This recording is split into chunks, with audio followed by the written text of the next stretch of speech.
అన్నదాత అన్నదాత మీ అన్నదాత చెమటోడ్చి ఆహారాన్నందించే రైతన్నా అనునిత్యం నీ కండదండగా నిలిచే నేస్తం ఎవరన్నా అన్నదాత అన్నదాత మీ అన్నదాత.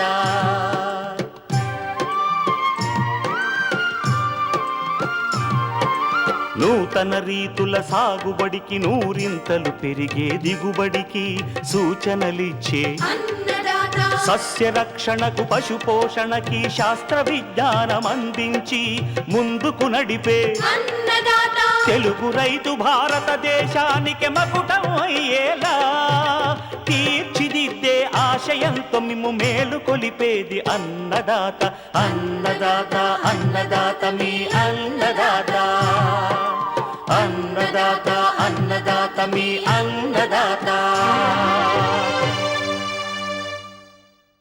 అన్నదాత ప్రేక్షకులకు నమస్కారం. ఈనాటి ముఖ్యాంశాలు: ఉత్తర కోస్తా జిల్లాల్లో ఖరీఫ్ పంటల సాగు, ఎల్నినో ప్రభావం నేపథ్యంలో రైతులకు సూచనలు. తెలంగాణలో వానాకాలం సాగు కనువైన వరి రకాలు. పచ్చిరొట్టె పైర్ల సాగు ప్రయోజనాలు.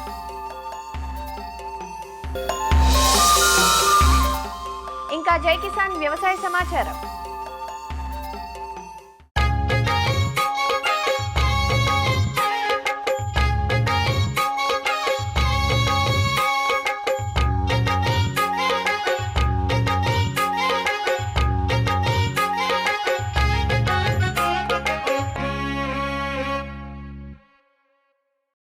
వరిలో ఎప్పటికప్పుడు నూతన రకాలపై రైతులు దృష్టి పెడుతుంటారు.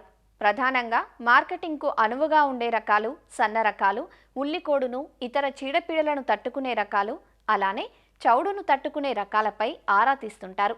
దీనికి సంబంధించి కొద్ది మోతాదులో విత్తనాన్ని రాష్ట్ర వ్యవసాయ విశ్వవిద్యాలయాలకు అనుబంధంగా ఉన్న పరిశోధనా స్థానాల నుంచి సేకరించుకుంటారు.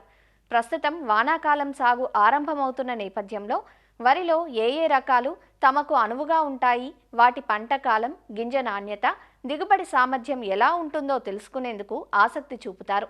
వరిలో ఖరీఫ్ సాగు కనువైన, మార్కెట్కు అనువుగా ఉండే మేలైన రకాలు, చౌడును తట్టుకునే రకాల గురించి ప్రొఫెసర్ జయశంకర్ తెలంగాణ వ్యవసాయ విశ్వవిద్యాలయం రాజేంద్రనగర్లోని వరి పరిశోధనా స్థానం సీనియర్ శాస్త్రవేత్త డాక్టర్ శ్రీధర్ సిద్ధి నుంచి తెలుసుకుందాం. తెలంగాణ రాష్ట్రంలో సాగే పంటలలో వరి అనేది ప్రధానమైనటువంటి ఆహార పంట. ముఖ్యంగా ఈ వానాకాలానికి మనం తీసుకున్నట్లయితే కనుక రైతాంగం ఎక్కువగా సన్నగింజ రకాలు, అతి సన్నగింజ రకాలు మరియు దొడ్డు గింజ రకాలని వేసుకోవడం జరుగుతుంది. మనము ఈ వరి రకాలను విభజించుకున్నట్లయితే కనుక ముఖ్యంగా ఈ దీర్ఘకాలిక రకాలు, మధ్యకాలిక రకాలు, అదేవిధంగా స్వల్పకాలిక రకాలుగా విభజించుకోవచ్చు. ముఖ్యంగా ఈ నేపథ్యంలో మనకు ఈ మార్కెట్ ప్రాముఖ్యత ఉన్నటువంటి రకాలను మాత్రమే సాగు చేసుకోవాలని వ్యవసాయ శాఖ అని, అదేవిధంగా ప్రొఫెసర్ జయశంకర్ యూనివర్సిటీ, తర్వాత సివిల్ సప్లైస్ వాళ్ళు కూడా మనకి రికమెండ్ చేయడం జరుగుతుంది. ముఖ్యంగా దీర్ఘకాలిక రకాలు చూసుకున్నట్లయితే కనుక మనకి అందరికీ సుపరిచయం ఉన్నటువంటి రకము బీపీటీ 5204. ఈ రకం యొక్క పంటకాలం చూసుకున్నప్పుడు మనకి 140 నుంచి 150 రోజుల పంటకాలం కలిగి ఉంటుంది. అదేవిధంగా దీనికి ఉన్నటువంటి పడిపోని గుణం వల్ల, అదేవిధంగా మంచి మిల్లింగ్ రికవరీ, తర్వాత మంచి అన్నం నాణ్యత వల్ల ఈ రకాన్ని రైతాంగం ఎక్కువగా సాగు చేయడం జరుగుతుంది. అయితే ఈ రకాన్ని ఈ మే చివరి వారం నుండి జూన్ 15 వరకు మాత్రమే నాళ్ళు పోసుకోవాలి. అయితే ఈ రకాన్ని సాగు చేసుకున్నప్పుడు మనకి ముఖ్యంగా ఈ రకంలో ఈ చీడపీడల ఉధృతి, అదేవిధంగా తెగుళ్ళ ఉధృతి అనేది ఎక్కువగా ఉంటుంది. సో అందువల్ల తప్పనిసరిగా ఈ రకాన్ని సాగు చేసుకున్నప్పుడు తగినటువంటి సస్యరక్షణ చర్యలు చేపట్టాల్సిన అవసరం ఉంటుంది. అదేవిధంగా మనకి బీపీటీ 5204కి ప్రత్యామ్నాయంగా ధీటుగా వరంగల్ ప్రాంతీయ వ్యవసాయ పరిశోధన స్థానం నుంచి అందుబాటులో ఉన్నటువంటి ముఖ్యమైన రకము సిద్ధి. దీన్ని WGL44 అనే పేరుతో పిలుస్తారు. అయితే ఈ రకం యొక్క పంటకాలం చూసుకున్నప్పుడు 140 రోజుల పంటకాలం కలిగి ఉంటుంది. ఇది కొంతవరకు ఉల్లికోడు మరియు అగ్గితేలను తట్టుకుంటుంది. తర్వాత బీపీటీతో పోల్చుకున్నప్పుడు దీని యొక్క గింజలు కొంచెం సన్నగా ఉండడం వల్ల మార్కెట్లో ఎటువంటి ఇబ్బంది ఉండదు. దీని యొక్క దిగుబడి సామర్థ్యం ఎకరానికి మనకు 20 నుంచి 30 క్వింటాల వరకు దిగుబడిని ఇస్తుంది. అదేవిధంగా స్వల్పకాలిక రకాల్లో సన్నగింజ రకాలు తీసుకున్నప్పుడు తెలంగాణ సోనా, దీన్నే RNR 15048 అనే పేరుతో పిలవడం జరుగుతుంది. ఈ రకాన్ని మన రాజేంద్ర నగర్ వరి పరిశోధన విభాగం నుంచి రూపొందించబడింది. దీనికి ఉన్నటువంటి తక్కువ గ్లైసెమిక్ ఇండెక్స్ వల్ల ఈ రకము ఇప్పటికే చాలా వరకు అంటే మన తెలంగాణ రాష్ట్రంలోనే కాకుండా కర్ణాటకలో, అదేవిధంగా తమిళనాడులో, ఆంధ్రప్రదేశ్లో ఈ రకాన్ని సుమారుగా ఏటా 40 లక్షల ఎకరాల పైగా సాగు చేయడం జరుగుతుంది. అయితే ఈ రకం యొక్క ముఖ్య లక్షణాలు తీసుకున్నప్పుడు మనకి ఈ రకాన్ని వానాకాలంలో, అదేవిధంగా యాసంగిలో సాగు చేసుకోవచ్చు. దీనికి తక్కువ కాల పరిమితి ఉండటం వల్ల వానాకాలంలో సాగు చేసుకునేటప్పుడు పచ్చరొట్ట పంటలను వేసుకొని మనము దీన్ని భూసారాన్ని పెంచుకోవడానికి అవకాశం ఉంటుంది. మనం ఖరీఫ్లో ఆలస్యంగా వేసుకోవడానికి అనువైనటువంటి రకం కనుక. అదేవిధంగా ఈ రకము మంచిగా అంటే సమర్థవంతంగా అగ్గి తెగుల్ని తట్టుకుంటుంది. అదేవిధంగా దీని యొక్క గింజలు చూసుకున్నప్పుడు అంటే మిక్కిలి సన్నగా ఉంటాయి. బీపీటీ 5204 కంటే సన్నగా ఉండడం వల్ల మార్కెట్లో మంచి డిమాండ్ ఉన్న రకంగా తీసుకోవచ్చు. 100 కిలోల వడ్లను మనం మరాడించినప్పుడు సుమారుగా 65 కిలోల మంచి అంటే నిండు బియ్యాన్ని ఇస్తుంది. తర్వాత ఈ రకాన్ని సాగు చేసుకున్నప్పుడు కొన్ని జాగ్రత్తలు తీసుకోవాల్సిన అవసరం ఉంటుంది. దీనికి ఉన్నటువంటి ఫోటో సెన్సిటివ్ వల్ల ఈ రకము మనము జూన్లో వేసుకున్నప్పుడు పంట కాల పరిమితి పెరుగుతుంది. అదేవిధంగా పంట ఎత్తు పెరిగి పడిపోయే అవకాశం ఉంటుంది. సో అందువల్ల ఈ రకాన్ని మనము జూన్లో కాకుండా జూలై మొదటి వారంలో నారు పోసుకుంటే మనకు పంట అనేది 120 రోజుల్లో చేతికి వస్తుంది. అదేవిధంగా కాలపరిమితి పెరగదు. అదేవిధంగా పంట ఎత్తు కూడా తగ్గిపోయి మనకి ఎకరానికి సుమారుగా 20 నుంచి 30 క్వింటాల వరకు దిగుబడినిచ్చే రకంగా దీన్ని తీసుకోవచ్చు. అదేవిధంగా మనకి కూనారం వ్యవసాయ పరిశోధన స్థానం నుంచి ఈ KNM 1638 అనే రకాన్ని కూనార వరి2 పేరుతో రూపొందించబడింది. ఈ రకం కూడా మనం వానాకాలంలో వేసుకోవడానికి అత్యంత అనుకూలంగా అయినటువంటి రకంగా తీసుకోవచ్చు. ఈ మధ్యకాలంలో ఈ రకం కూడా మన తెలంగాణ రాష్ట్రంలోనే కాకుండా తమిళనాడు, అదేవిధంగా ఆంధ్రప్రదేశ్, తర్వాత కర్ణాటక కూడా విరివిరిగా ఎక్కువ ఈ రకాన్ని ఎక్కువ విస్తీర్ణంలో సాగు చేయడం జరుగుతుంది. సో అయితే దీనిలో యొక్క లక్షణాలు తీసుకున్నప్పుడు మనకు దీని యొక్క గింజ అనేది మనకు మధ్యస్థ సన్న గింజ కలిగి ఉంటుంది. అంటే బీపీటీ 5204 కంటే కూడా కొంత సన్నంగా ఉండి పొడుగ్గా ఉంటుంది. అదేవిధంగా దీని యొక్క పంటకాలం చూసినప్పుడు 120 పంటకాలం కలిగి ఉంటుంది. అదేవిధంగా దీని యొక్క దిగుబడి సామర్థ్యం వచ్చేసి మనకి ఎకరానికి 20 నుంచి 30 క్వింటాల వరకు దిగుబడిని ఇస్తుంది. తర్వాత ఈ రకం వచ్చేసి మనకి సమర్థవంతంగా అగ్గి తెగులు, అదేవిధంగా ఉల్లికొను కూడా తట్టుకునే రకంగా దీన్ని తీసుకోవచ్చు. అదేవిధంగా మనకు వరంగల్ ప్రాంతీయ వ్యవసాయ పరిశోధన స్థానం నుంచి WGL 962 అనే రకం కూడా మనకి అందుబాటులో ఉంది. ఈ రకం కూడా 120 రోజుల పంటకాలం కలిగి ఉంటుంది. తర్వాత దీని యొక్క పంట ఎత్తు అనేది తక్కువ ఉంటుంది. సో అందువల్ల మనకి ఏంటంటే పిలకలు వేసే గుణం ఎక్కువ ఉండడం వల్ల పంట చేను మీద పడిపోదు. అదేవిధంగా పిలకలు వేసే గుణం ఎక్కువ ఉండడం వల్ల దిగుబడి సామర్థ్యం కూడా బాగుంటుంది. ఎకరానికి సుమారుగా మన యొక్క దీని యొక్క దిగుబడి చూసుకున్నప్పుడు 26 నుంచి 30 క్వింటాల వరకు దిగుబడి ఇచ్చే రకంగా దీన్ని తీసుకోవచ్చు. అదేవిధంగా జగిత్యాల ప్రాంతీయ వ్యవసాయ పరిశోధన స్థానం నుంచి ఇంకొక వెరైటీ కూడా అందుబాటులో ఉంది. అది JGL 1798. ఈ రకము పంటకాలం వచ్చేసి మనకి 120 రోజుల పంటకాలం కలిగి ఉంటుంది. అదేవిధంగా ఇది కొంతవరకు ఉల్లికోడును తట్టుకుంటుంది. అదేవిధంగా కొంతవరకు అగ్గితేలను తట్టుకునే రకంగా దీన్ని తీసుకోవచ్చు. అదేవిధంగా పంట యొక్క దిగుబడి సామర్థ్యం చూసినప్పుడు ఇది ముఖ్యంగా ఎకరానికి వచ్చేసి మనకి 26 నుంచి 28 క్వింటాల వరకు దిగుబడిని ఇస్తుంది. దీనితో పాటు పాత రకం ఒకటి కూడా అందుబాటులో ఉంది. ఇది MTV 1010. MTV 1010 రకం కూడా మనకి మార్కెట్లో మంచి ప్రాముఖ్యత ఉన్నటువంటి రకంగా తీసుకోవచ్చు. పంట అనేది 120 నుంచి 120 పంట అనేది చేతికి రావడం జరుగుతుంది. ఇది కూడా కొంతవరకు అగ్గితెగులు తట్టుకుంటుంది. నేల యొక్క సారవంతతను బట్టి ఈ రకం కూడా మనకు 28 నుంచి 32 క్వింటాల వరకు దిగుబడినిచ్చే రకంగా తీసుకోవచ్చు. అయితే పంట కోత సమయంలో దీన్ని డిలే చేయొద్దు. ఎందుకంటే పంట కోత సమయంలో డిలే చేసినప్పుడు గింజలు రాలే గుణం ఎక్కువగా ఉంటుంది. సో అందువల్ల రైతులు గమనించి ఈ రకాన్ని వేసుకోవాల్సిన అవసరం ఉంటుంది. తర్వాత వచ్చేసి మనకు కొన్ని ప్రైవేట్ రకాలు కూడా అందుబాటులో ఉన్నాయి. ముఖ్యంగా ఈ మార్కెట్ ప్రాముఖ్యత దృష్ట్యా ఎక్కువగా ఈ మిర్యాలగూడ కానీ, సూర్యాపేట, తర్వాత నల్గొండ జిల్లాల్లో ఎక్కువగా మనకు ఈ జయశ్రీరామ్ మరియు అదేవిధంగా HMT సోనా వంటి మధ్యకాలిక అతి సన్న గింజ రకాలని ఎక్కువగా సాగు చేయడం జరుగుతుంది. సో వీటిని సాగు చేసినప్పుడు అంటే ఇవి ఎక్కువగా చీడపీడలు మరియు తెగులను తట్టుకునే శక్తి తక్కువ ఉంటుంది. సో అందువల్ల ఎప్పటికప్పుడు పంటను గమనించుకుంటూ తగినటువంటి సస్యరక్షణ చర్యలు చేపడితే కనుక మనకు ఎకరానికి ఒక 26 నుంచి 27 క్వింటాల వరకు దిగుబడినిచ్చే రకాలుగా వీటిని తీసుకోవచ్చు. వీటికి ప్రత్యామ్నాయంగా జగిత్యాల ప్రాంతీయ వ్యవసాయ పరిశోధన స్థానం నుంచి మనకి అందుబాటులో ఉన్న రకము JGL 27356. ఇది కూడా అతి సన్న గింజ రకము. దీని యొక్క పంటకాలం వచ్చేసి 130 నుంచి 130 పంటకాలం కలిగి ఉంటుంది. తర్వాత ఇది కొంతవరకు బ్యాక్టీరియా ఎండాకు తెగులు, అదేవిధంగా ఈ మెడవిరుపు తెగులు కూడా తట్టుకునేటటువంటి రకంగా దీన్ని తీసుకోవచ్చు. ఈ రకం యొక్క దిగుబడి సామర్థ్యం చూసినప్పుడు మనకి ఎకరానికి 26 నుంచి 30 క్వింటాల వరకు కూడా దిగుబడిని ఇస్తుంది. కాకపోతే ఈ రకానికి వానాకాలంలో కొంచెం పంట ఎత్తు పెరిగే అవకాశం ఉన్నందున తప్పనిసరిగా ఈ రకాన్ని సాగు చేసుకున్నప్పుడు సిఫారసు మేరకే నత్రజని ఎరువులు వేసుకోవాలని చెప్పడం జరుగుతుంది. అదేవిధంగా మనకి ఈ దొడ్డుగింజ రకాల విషయానికి వచ్చినప్పుడు వానాకాలంలో అనుకూలమైనటువంటి దొడ్డుగింజ రకాలు తీసుకున్నప్పుడు మనకి ప్రొఫెసర్ జయశంకర్ యూనివర్సిటీ నుంచి డెవలప్ చేసినటువంటి రకాలు చూసుకున్నప్పుడు ఈ KNM 118 ఇది రకాన్ని వేసుకోవచ్చు. ఈ KNM 118 అనేది అటు వానాకాలానికి అదేవిధంగా ఇటు రబీ అంటే యాసంగి కూడా వేసుకోవడానికి అత్యంత అనుకూలమైన రకంగా తీసుకోవచ్చు. అయితే ఈ రకము కొంతవరకు అగ్గి తెగులు తట్టుకుంటుంది, అదేవిధంగా మెడవరపు తెరుగును కూడా తట్టుకునే రకంగా దీన్ని తీసుకోవచ్చు. అయితే ఈ రకాన్ని వేసుకునేటప్పుడు తప్పనిసరిగా మనకి స్వల్పకాలిక రకం కనుక ఒక్కొక్క కుదురుకి 3-4 మొక్కలు దగ్గర పెట్టుకుంటే కనుక మంచి దిగుబడి సాధించడానికి అవకాశం ఉంటుంది. దీని యొక్క దిగుబడి సామర్థ్యం చూసినప్పుడు ఎకరానికి మనకు 28 నుంచి 35 క్వింటాల వరకు దిగుబడి వస్తుంది మనకు. సో అదేవిధంగా మనకు ఇంకొక రకం వచ్చేసి KPS 2874 అనేది సన్న గింజ రకం కూడా అందుబాటులో ఉంది. ఇది ముఖ్యంగా ఈ మధ్య కాలంలో తెలంగాణ రాష్ట్రంలో ఎక్కువగా ఈ చౌడు అనేది ఎక్కువగా కనిపిస్తుంది. ఈ KPS 2874 అనే ప్రత్యేకమైన రకము చౌడు నేలలో సైతము మంచి దిగుబడులు సాధించడానికి అవకాశం ఉంటుంది. అదేవిధంగా కొంతవరకు దోమను కూడా తట్టుకొని సుమారు ఎకరానికి మనకు 26 నుంచి 30 క్వింటాల వరకు దిగుబడిని ఇచ్చే రకంగా దీన్ని తీసుకోవడం జరుగుతుంది. అదేవిధంగా చౌడును తట్టుకునే ఇంకొక రకం వచ్చేసి మనకు రాజేంద్రన్న గారి వరి పరిశోధన విభాగం నుంచి RNR 11718 అనే రకాన్ని కూడా సాగు చేసుకోవచ్చు. కాకపోతే దీని యొక్క గింజలు అనేది కొంచెం BPT 5204 కంటే కొంచెం లావుగా ఉంటాయి. దీని యొక్క దిగుబడి సామర్థ్యం చూసినప్పుడు ఎకరానికి మనకు 20 నుంచి 32 క్వింటాల వరకు దిగుబడిని ఇస్తుంది. అయితే దీని యొక్క ప్రత్యేక లక్షణాలు చూసినప్పుడు మనకు ముఖ్యంగా ఈ రకం వచ్చేసి అటు చౌడును తట్టుకుంటుంది, అదేవిధంగా కొంతవరకు బ్యాక్టీరియా ఎండాకు తెగులు, తర్వాత అగ్గి తెగులు, తర్వాత కొంతవరకు సుడిదోమను కూడా తట్టుకునే రకంగా దీన్ని వేసుకోవడానికి అనుకూలంగా ఉంటుంది. కావున రైతులందరూ కూడా ఈ మార్కెట్ ప్రాముఖ్యత ఉన్నటువంటి రకాలను వేసుకొని ఆ తక్కువ పెట్టుబడి ఖర్చులతో మంచి దిగుబడులు సాధించాలని కోరుకుంటూ ముగిస్తున్నాను.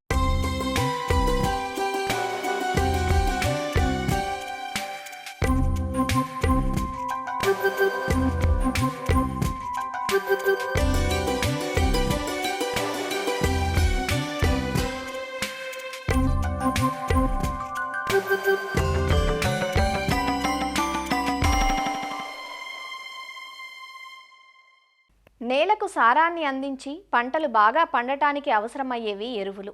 దిగుబడి వస్తుంది కదా అని అధిక మోతాదులో రసాయన ఎరువులను వేస్తే భూమి ఫలదతను కోల్పోతుంది. అందుకు భిన్నంగా నేల ఆరోగ్యాన్ని కాపాడి దిగుబడులను పెంపొందించేవి సేంద్రియ ఎరువులు. పశువుల ఎరువు, వానపాముల ఎరువు, ఘనజీవామృతం, కోళ్ల ఎరువు, పచ్చిరొట్ట ఎరువు, జీవన ఎరువులు వంటి అనేక రకాల సేంద్రియ ఎరువులను రైతులు లభ్యతను బట్టి, సౌలభ్యాన్ని బట్టి వాడుకోవచ్చు. వీటిలో పచ్చిరొట్ట ఎరువుల వాడకం రైతుకు సులువుగానే కాక తక్కువ ఖర్చుతో ఉపయోగించుకునే అవకాశం ఉంది. మరి ఎలాంటి పైర్లను పచ్చిరొట్టగా పెంచవచ్చు, పచ్చిరొట్ట పైర్ల వాడకం వల్ల కలిగే ప్రయోజనాలేంటి అనే వివరాలను మనకందిస్తున్నారు జగిత్యాల ప్రాంతీయ వ్యవసాయ పరిశోధనా స్థానం మృత్తికా విభాగం శాస్త్రవేత్త డాక్టర్ ఎన్ సాయినాథ్. ఈ యొక్క పచ్చిరొట్టె ఎరువులు అనగానే మనకు జనుము, జీలుగా, పెసర, పిల్లి పెసర కాకుండా ఈ యొక్క రోడ్లకు ఇరువైపులా ఉండే వేప, కానుగ, తంగెడు, నేల తంగెడు లాంటి లేత ఆకులను, లేత కొమ్మలను తీసుకొచ్చి కూడా నీళ్ళలో కలిదున్నట్లయితే కూడా భూసారం పెరుగుతుంది, మరి సేంద్రీయ కర్బనం కూడా పెంపొందించవచ్చు. మొదటగా మనం జనుము 12 కిలోలు ఎకరానికి అవసరం ఉంటుంది. ఇది నేలకు పచ్చిరొట్టె ఎరువులు మనకు 6 టన్నుల వరకు ఇవ్వగలుగుతుంది. ఇది ఏ నెలలోని కూడా వేసుకోవచ్చు జనుము. కానీ జనుము కొద్దిగా ముదిరినట్లయితే మనకు ఆ నీళ్ళు కలిదునడం కొద్దిగా కష్టమవుతుంది. కాబట్టి లేతగా ఉన్నప్పుడు అంటే ఈ 40 నుంచి 45 రోజులు లేదంటే 50 రోజుల మధ్యలో మనం నీళ్ళు కలిదున్నాలి. తర్వాత మనకు భూసారం కూడా పెంపొందించవచ్చు. తర్వాత జీలుగా మనకు ఎకరానికి 20 కిలోలు విత్తనం అవసరం ఉంటుంది. ఇది నేలకు 6 నుంచి 12 టన్నుల వరకు పచ్చిరొట్టె ఎరువులను ఇవ్వగలుగుతుంది. జీలుగను క్షార భూముల్లో కొద్దిగా చౌడున్న నేలలో వేసుకున్నట్లయితే కొద్దిగా లాభదాయకంగా ఉంటుంది. ఈ పెసర, పిల్లి పెసర మనకు పంటగా ఉపయోగించుకోవచ్చు. ఆ విధంగా పంట అయిపోయిన తర్వాత విత్తనం తీసుకున్న తర్వాత దాని యొక్క వ్యర్థాలను నేలలో కలిగి ఉన్నట్లయితే కూడా మనకు పచ్చిరొట్టె ఎరువుగా ఉపయోగపడుతుంది. దీని ద్వారా సేంద్రీయ కర్బనం కూడా నేలకు యాడ్ అవుతుంది. ఇవే కాకుండా మనకు రోడ్లపైన అక్కడక్కడ దొరికే వేప లాంటివి దాన్ని కూడా మనం నేలలో లేత కొమ్మలను, లేత ఆకులను కొద్దిగా బయట నుంచి తీసుకొచ్చి మనము ఎక్కడ కావాలో నేలలో అక్కడ వేసుకొని కలిదున్నట్లయితే కూడా చాలా ఉపయోగాలు ఉన్నాయి. తర్వాత తంగెడు కానీ, కానుగ కానీ, జిల్లెడు కానీ, నేల తంగెడు కానీ ఇటువంటి లేత ఆకులను, లేత కొమ్మలను నేలలో కలుపుకోవచ్చు. లేదా మన గట్లపైన కూడా ఇటువంటి పెట్టుకొని ఇప్పుడు అవసరం ఉన్నప్పుడు కూడా ఆ లేత కొమ్మలు, లేత ఆకులను మనం నేలలో కలుపుకోవచ్చు. ఈ యొక్క పచ్చిరొట్టె ఎరువులను కొన్ని సూచనలు పాటించాలి. ఏంటంటే పచ్చి రొట్టె ఎరువును ఎప్పుడైనా మనం 40 నుంచి 55 రోజుల మధ్యలోనే నేలలో కలిగి దున్నాలి. అంటే 50% పూర్తి దశలో నేలలో కలిగి దున్నాలి. తర్వాత తొలకరి వర్షాలు కురిసినప్పుడు నేలలో చల్లుకోవాలి. లేదా పెసర లాంటి పంటను వేసుకున్నట్లయితే మనకు విత్తనం కూడా ఉపయోగపడుతుంది. దాని యొక్క వ్యర్థాలను కూడా నేలలో కలిగి దున్నుకోవచ్చు. దీని యొక్క ప్రయోజనాలను చూసుకున్నట్లయితే నేలలో సేంద్రియ కర్బనం పెరుగుతుంది. దాంతోపాటు స్థూల పోషకాలు, సూక్ష్మ పోషకాలు కూడా నేలలో పెరిగిపోతాయి. అదేవిధంగా లభ్యం కాని స్థితిలో ఉన్న పోషకాలు కూడా లభ్య స్థితిలోకి వస్తాయి. అదేవిధంగా నీటి నిల్వ సామర్థ్యం కూడా పెరుగుతుంది. అదేవిధంగా ఈ యొక్క సూక్ష్మ పోషకాలు కూడా ఏమైనా ప్రాబ్లం ఉన్నట్లయితే కూడా వీటిని మనం నేలలో కలిగి ఉన్నప్పుడు సూక్ష్మ పోషకాలు కూడా మనకు నేలకు అందజేయబడతాయి. ఈ యొక్క పచ్చి రొట్టె ఎరువులు నేలకు 25 నుంచి 50 కిలోలకు నత్రజనిని అందిస్తాయి. ఎందుకంటే ఈ యొక్క కొన్ని జనుము కానీ జీలుము కానీ గాలిలో ఉన్నంతరం సేకరించి బుడిపిలలో రూపంలో నేలకు అందిస్తాయి. కాబట్టి మనం యొక్క నత్రజని కూడా పెంచుకోవచ్చు. ఈ విధంగా 20 నుంచి 50 కిలోల వరకు నత్రజని నేలకు అందుతుంటే ఎంతో కొంత మనకు వేసుకునే బస్తాలు 3 బస్తాలు అనుకున్నప్పుడు ఒక బస్తాను తగ్గించుకొని మిగతా పంటలు వేసుకునే అవకాశం ఉంటుంది. కాబట్టి దీనివల్ల కొద్దిగా రసాయన ఎరువుల వాడకం కూడా తగ్గుతుంది. ఈ విధంగా రైతు సోదరులు పచ్చి రొట్టె ఎరువులను వేసుకున్నట్లయితే కొద్దిగా లాభాలతో పాటుగా నేల సారం కూడా పెరుగుతుంది.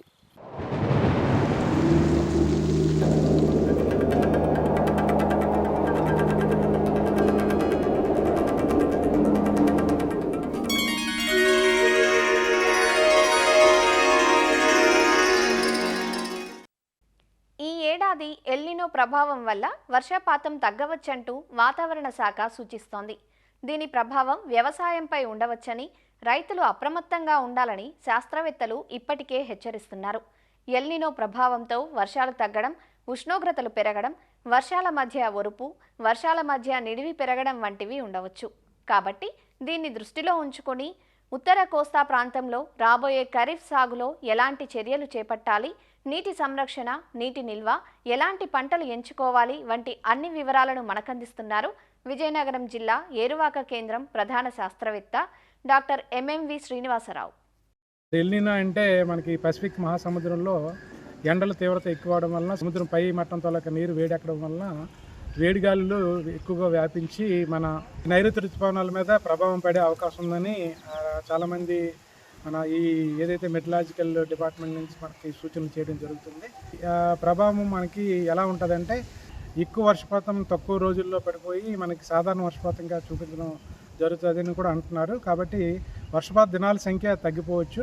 కాబట్టి రైతు సోదరులు ఏంటంటే ఈ దృష్టిలో ఉంచుకొని ఎల్నినో దృష్టిలో ఉంచుకొని మన పంటలు పండించే విధానంలో కానీ అలాగే పంటల సరళలో కానీ మనం మార్పులు చేసుకోవాల్సిన అవసరం ఎంతైనా ఉంది.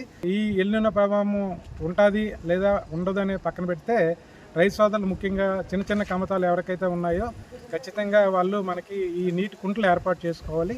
వర్షం పడితే నీరంతా ఎక్కడికైతే వెళ్తుందో అక్కడ మనం నీటి కుంటలు ఏర్పాటు చేసుకోవాలి. మరి ముఖ్యంగా నీటి కుంటలు చూసినట్టుగైతే 10 మీటర్లు పొడవు, 10 మీటర్లు వెడల్పు, అలాగే 2.5 మీటర్లు లోతు నీటి కుంటలు ఏర్పాటు చేసుకోవాలి.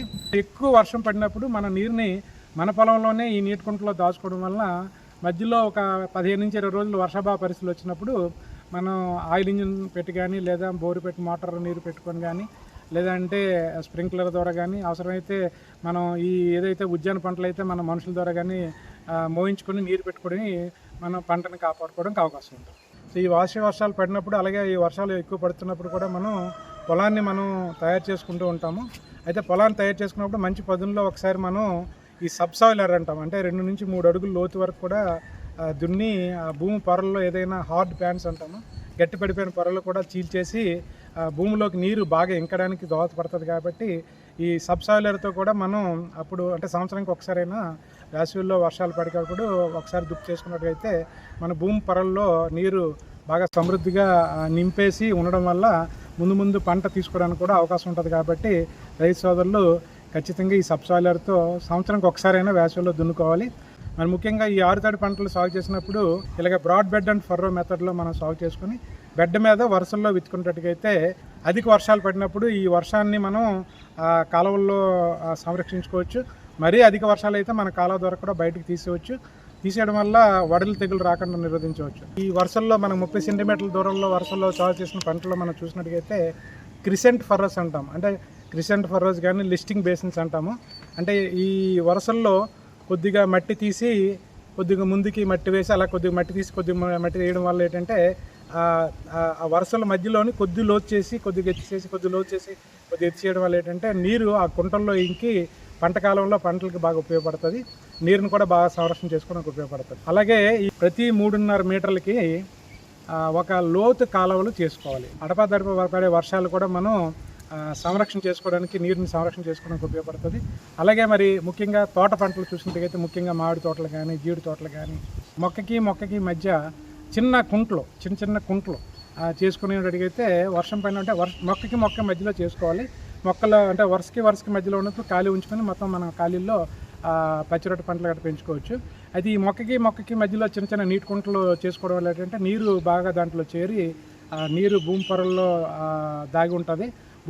భూమి అంతా లోనంతా పట్టి ఉంచడం వల్ల ముందు ఈ మొక్కలకి వర్షాభావ పరిస్థితులు వచ్చినప్పుడు కూడా ఆ నీరుని పీల్చుకొని బతకడానికి అవకాశం ఉంటుంది.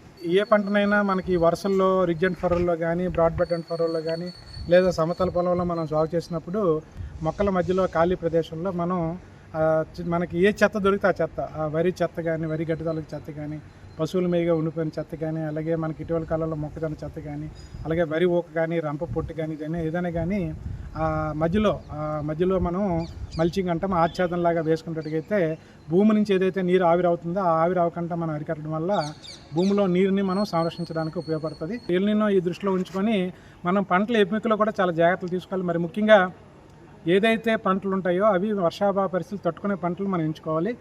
ఒకవేళ వర్షాభావ పరిస్థితులు ఎక్కువ ఉన్నప్పుడు పంటల మార్పిడి కూడా మనం చేసుకోవాలి. అలాగే వర్షాభావ పరిస్థితులు తట్టుకునే పంటలు కూడా ఎంచుకోవాలి. ముఖ్యంగా మన వర్షాభావ పరిస్థితులు తట్టుకునే పంటలు చూసినట్టుగైతే గంటి బాగా తట్టుకుంటుంది, అలాగే చోడు కూడా తట్టుకుంటుంది, అలాగే మనకి అపరాలు కూడా కొంతవరకు తట్టుకుంటుంది, అలాగే వేరుశెనగ కూడా కొంతవరకు తట్టుకుంటుంది. సో కాబట్టి ఇలాగా మనం మిల్లెట్స్ పంటలను మనం ఎంచుకొని మెట్టు ఆధారంగా ఎక్కడైతే సాగు చేస్తున్నామో మెట్లలో మనకి వర్షాధారం సాగు చేసే పంటల్లో మిల్లెట్స్ని మనం ప్రోత్సహించుకొని మిల్లెట్స్ని సాగు చేసుకోవాలి.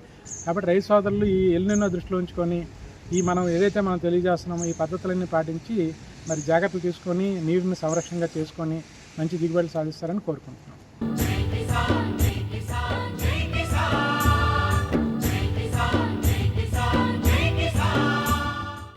వ్యవసాయ సమాచారం ఇప్పుడు జై కిసాన్లో చూద్దాం. వ్యవసాయ మార్కెటింగ్ శాఖ ఆధ్వర్యంలో వసూలు చేసే పన్నులను ఇక నుంచి ఆన్లైన్ చేస్తున్నట్లు నెల్లూరు జిల్లా మార్కెటింగ్ శాఖ అధికారులు తెలిపారు. గతంలో పన్ను చెల్లింపులకు వ్యాపారులు, ట్రేడర్లు కొంత ఇబ్బంది పడాల్సి వచ్చేది. అంతేకాక మాన్యువల్ పద్ధతిలో అవకతవకలు, అక్రమాలకు అవకాశం ఉండేదని ఈ నేపథ్యంలో ప్రభుత్వం నూతనంగా ఈ మార్కెట్ విధానాన్ని ప్రవేశపెట్టినట్లు వివరిస్తున్నారు. మార్కెటింగ్ శాఖకు సంబంధించి పర్మిట్లు, రైస్ మిల్లు పన్ను వసూళ్లు, లైసెన్స్ రెన్యువల్, మార్కెటింగ్ శాఖ భవనాల బాడుగలు అన్నీ ఇక నుంచి ఈ మార్కెటింగ్ విధానంలోనే జరుగుతాయన్నారు. ఈ మార్కెటింగ్ పై వ్యాపారులకు, ప్రజలకు పెద్ద ఎత్తున అవగాహన కల్పిస్తున్నామన్నారు. జూలై 1వ తేదీ నుంచి ఈ మార్కెటింగ్ అమల్లోకొస్తుందన్నారు. మార్కెటింగ్ డిపార్ట్మెంట్ యొక్క విధుల్లో ముఖ్యమైన డ్యూటీ మార్కెట్ ఫీ కలెక్షన్స్. ఈ మార్కెట్ ఫీ కలెక్షన్స్ ఇప్పటి వరకు చెక్ పోస్ట్లో రిసిట్ బుక్స్ ద్వారా ఆ చెక్ పోస్ట్లో పనిచేసే స్టాఫ్ ద్వారా కలెక్షన్ చేయటం జరుగుతూ ఉంది. ఈ విధానంలో అనేక ఇబ్బందులు ఎదురవుతూ ఉన్నాయి. ఇవన్నిటినీ ఓవర్కమ్ చేస్తూ డిజిటలైజేషన్ చేయాలనే ముఖ్య ఉద్దేశంతో మార్కెటింగ్ డిపార్ట్మెంట్ యొక్క డైరెక్టర్ గారు ఈ ట్రాన్స్పోర్ట్ పర్మిట్ విధానాన్ని ఇంట్రడ్యూస్ చేయటం జరిగింది. ఈ విధానం ద్వారా ట్రేడర్ని ఆన్లైన్లో రిజిస్ట్రేషన్ చేసుకుంటే వాళ్ళు ఎక్కడైనా ఆ సరుకుని లోడ్ చేసుకునేటప్పుడు అక్కడి నుంచే పేమెంట్ మోడ్ చేసుకోవచ్చు. ఒకే టైంలో అటు రైతుకి ఇటు మార్కెట్ కమిటీకి కూడా వాళ్ళు అమౌంట్ పే చేయటం జరుగుతుంది. ఈ సిస్టమ్ చాలా పారదర్శకంగా ఉంటుంది, చాలా సులభతరంగా ఉంటుంది. మా జిల్లాలో 8 కమిటీలకు గాను 301 లైసెన్స్ ట్రేడర్స్ని మేము ఐడెంటిఫై చేసి వాళ్ళందరినీ ఈ ట్రాన్స్పోర్ట్ పర్మిట్ విధానంలో వారిని రిజిస్టర్ చేశాము. జూలై 1 నుంచి ఈ ట్రాన్స్పోర్ట్ పర్మిట్ ఆన్లైన్ విధానాన్ని ఇంప్లిమెంట్ చేయడానికి మేము సిద్ధంగా ఉన్నాము. ఈ విధానం వల్ల ప్రతి సందర్భంలో అంటే అటు రైస్ మిల్లర్స్ కానీ ఇటు ప్రాసెసింగ్ యూనిట్స్ కానీ అసెస్మెంట్ల ద్వారా వచ్చే డబ్బులు కానీ మార్కెట్ యార్డ్లో పేమెంట్స్ కానీ ప్రతి ఒక్కటి ఈ ఆన్లైన్ సిస్టంలో మాత్రమే పే చేయాలి. క్యాష్లెస్ ట్రాన్సాక్షన్స్కే ఈ విధానంలో ఎక్కువ ఇంపార్టెన్స్ ఉంది కాబట్టి ఈ విధానాన్ని అందరూ సద్వినియోగం చేసుకొని డిపార్ట్మెంట్కి కూడా సహకరిస్తారని కోరుకుంటున్నాను. మరిన్ని విభిన్న అంశాలతో రేపటి అన్నదాతలో మళ్ళీ కలుసుకుందాం. నమస్కారం. అన్నదాతలు తమ సందేహాలు సమస్యలను 1800-425-4085 టోల్ ఫ్రీ నెంబర్లో ఉదయం 10 గంటల నుంచి 11 గంటల మధ్య పని దినాలలో సంప్రదించగలరు. ఈ కార్యక్రమాన్ని యూట్యూబ్లో www.youtube.com/annadaata ETV లింక్ ద్వారా వీక్షించవచ్చు.